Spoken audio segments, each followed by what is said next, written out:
All right. I see Mom is already here. Hi, Mom. Let's see. I am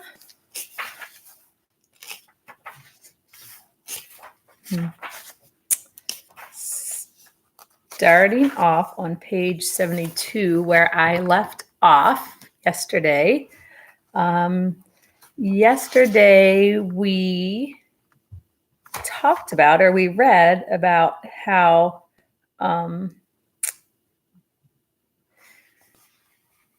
they were losing more and more, the Jews were losing more and more of their freedoms.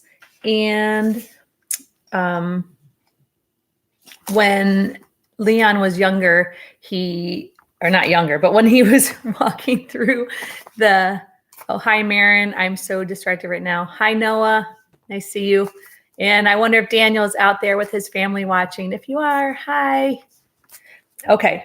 So anyway, what I was saying was Leon, when they started taking things away, since he didn't really look Jewish, he kind of got away with talking to some of the German soldiers. But then they found out that he was Jewish and they were not happy about it. And they came to his house and they yelled at him and slapped him. And luckily that was all that happened. And we left off yesterday with Leon saying, the thought that many of them repeated after all the time to each other was, if this is the worst that happens. So, all right. Hello. What's that sign say behind you? Oh, hi, Lucas. It says, in everything you choose to do in your life, find joy.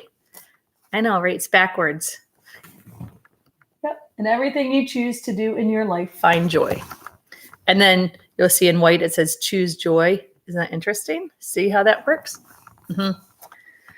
I love that sign. Thanks for asking, Lucas. Okay.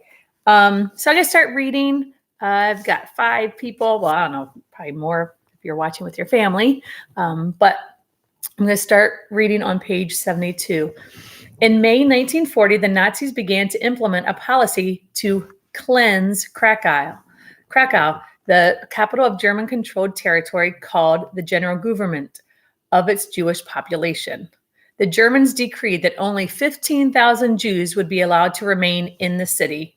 Over the next months, tens of thousands of frightened Jews departed for the outlying towns and villages from which many of them had so recently fled. Most went voluntarily, glad to be able to take a few of their possessions with them and relieved to escape the constant threats of the Nazis. My parents tried yet again to put a positive spin on this new turn of events. They told us the departing Jews were going to better lives away from the city, where they would be in less crowded conditions and not have to endure the relentless harassment from German soldiers patrolling the streets. They even said that those who had left voluntarily had received money for food and travel. I wanted to believe my parents, but my brothers and sisters were not so easily convinced. If moving outside the city was so advantageous, my siblings asked, why were we always so determined to remain in Krakow? Smart kids. Oh, Lucas. Sorry, I just saw that Lucas said that was my dad. Don't be embarrassed. That was a good question. I love that sign. I was waiting for someone to ask me that question. Okay.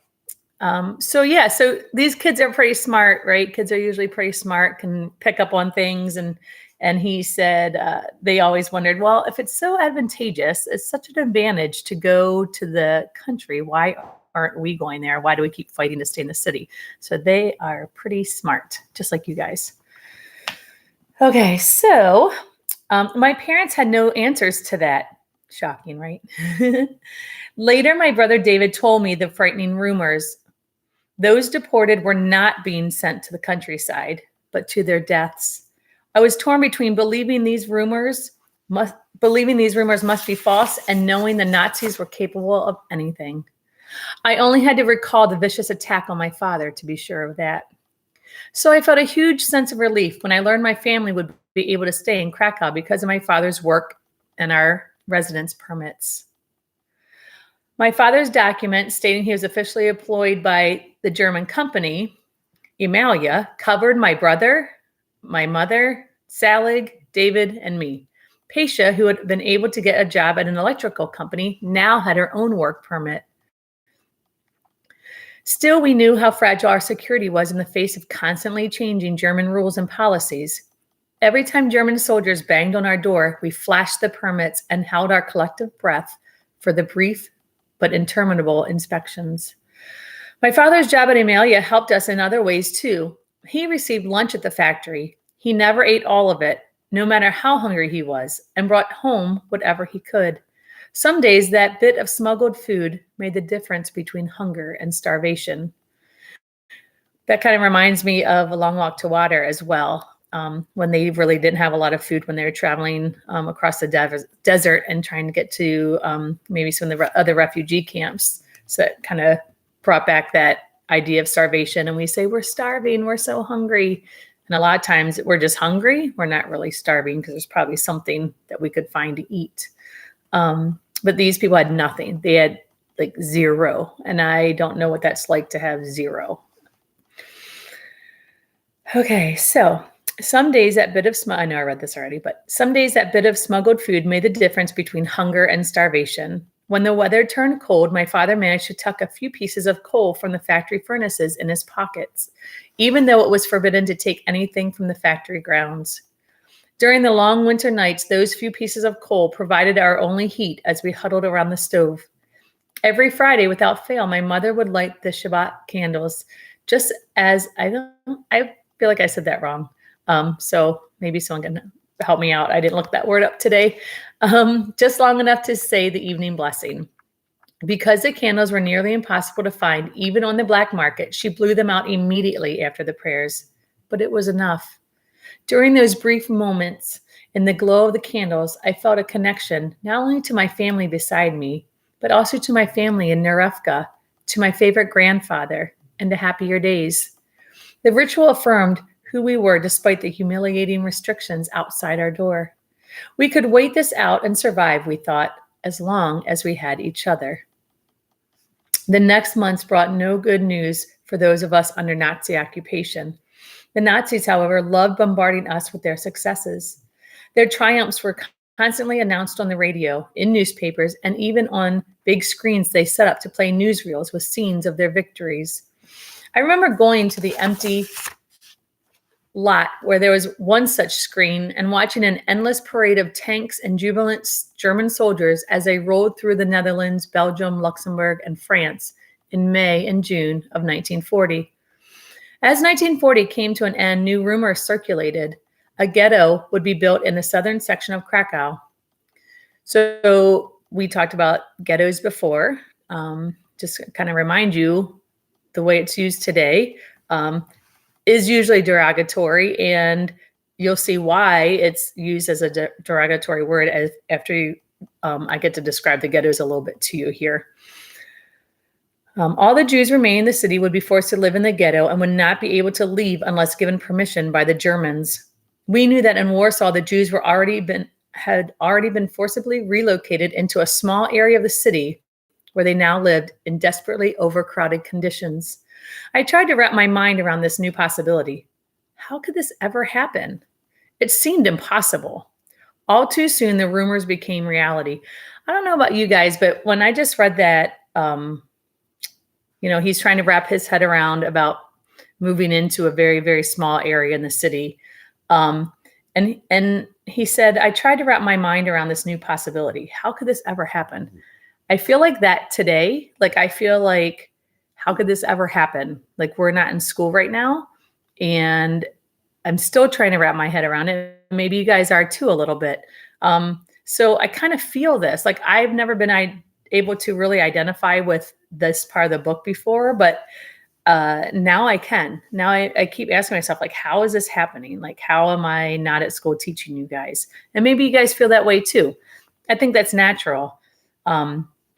Things like this just seem impossible, it would never happen. And yet here we are. So we're a living part of history, which is, you can tell your kids one day that you lived through this and you're going to make it and everything's going to be great.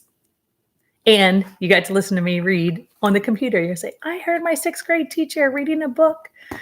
Okay. So anyway, so let me continue. I just wanted to point that out, that identifying with that feeling of how is this happening doesn't seem real. All too soon, the rumors became reality. I watched as 12-foot high walls went up, encircling an area of residential buildings not far from our apartment. The Nazis then ordered 5,000 non-Jews living within the area to move out so that 15,000 Jews, every Jew still in Krakow, could be crammed into these new quarters. So I don't know if you guys got that. So there were 5,000 non-Jews that lived in this part of the city, and they made them move out so that 15,000 people could move in. So it's 3 times the people that lived in this area. Yes, Marion, I agree. Keep hope. That's a good point.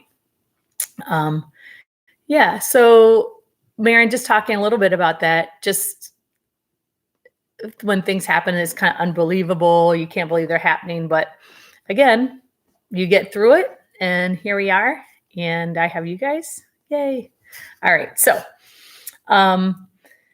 yeah, so a little crowded, don't you think? 3 times the amount of people in one area. That would be like us in our classroom. We have 1 classroom in there.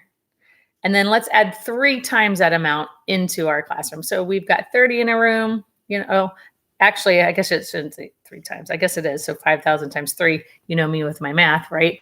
So 30 times 3 would be 90 kids in my classroom. Can you imagine what that would be like?